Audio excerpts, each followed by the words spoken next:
تو 52.5 تولہ چاندی کسی سنار سے اس کی قیمت معلوم کر لیں. میں فرض کر رہا ہوں، اسی لیے آپ کو کہا کہ مثال کے طور پہ 50,000 لگا لیں. تو اب یہ کہ کسی کے پاس 50,000 کے قریب روپے ہے، وہ مقیم بھی ہے. اچھا، اور پہلے میں وضاحت کر دوں کہ مثال کے طور پہ دیکھیں کسی کے پاس سونا پڑا ہوا ہے اور اس میں ایک قول تو یہ ہے کہ 7.5 تولہ سونا کا ہی نصاب دیکھا جائے گا، اس سے کم ہے تو قربانی لازم نہیں.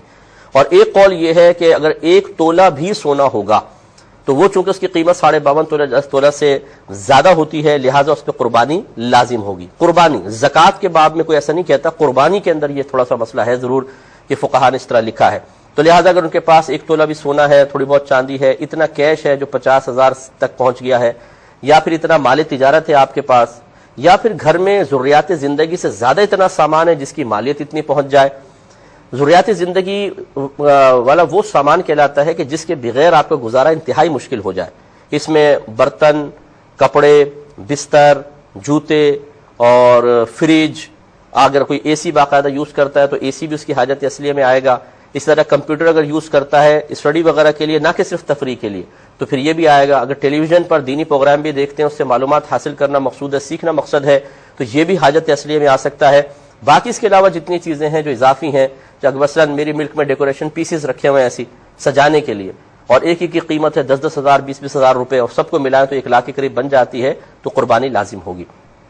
اسی طریقے سے اگر آپ کے مثلا 8 کمرے ہیں، 4 بند پڑے ہوئے ہیں، 4 میں آپ رہتے ہیں، تو ان 4 کی قیمت کا بھی اعتبار ہوگا. ایسے اگر آپ نے پلاٹ لے کے رکھے ہوئے ہیں، اضافی پڑے ہوئے ہیں پلاٹ آپ کے، چاہے بیچنے کی نیت نہ ہو لیکن اضافی پڑے ہیں، تو ان کی قیمت کا بھی اعتبار کیا جاتا ہے. اگر ان کی مالیت 50,000 یا اس سے زیادہ کی ہوگی تو قربانی کا کی سمجھ لیں ایک شرط پوری ہو رہی ہے. تو یوں اچھی طریقے سے سب حساب کریں. اب میں خلاصہ بس عرض کر دیتا ہوں کہ ہر گھر کا فرد ایک قلم ڈائری لے کے بیٹھ جائے. وہ اگر مسلمان ہے، عاقل ہے، بالغ ہے اور مسافر نہیں ہے، تو بس اب وہ اپنی چیزوں کا حساب کرے.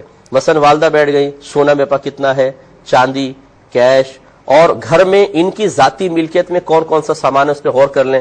جو حاجت اصلیہ سے یعنی ضروریات زندگی کے لیے جو چیزیں ہوتی ہیں اس سے اضافی سامان ہے، اس کا اندازہ کر لیں موٹا موٹا کہ کتنی مالیت کا ہوگا، کتنی قیمت کا ہوگا. ان سب کو کاؤنٹ کریں، جو نتیجہ آئے وہ اس کو سامنے رکھیں.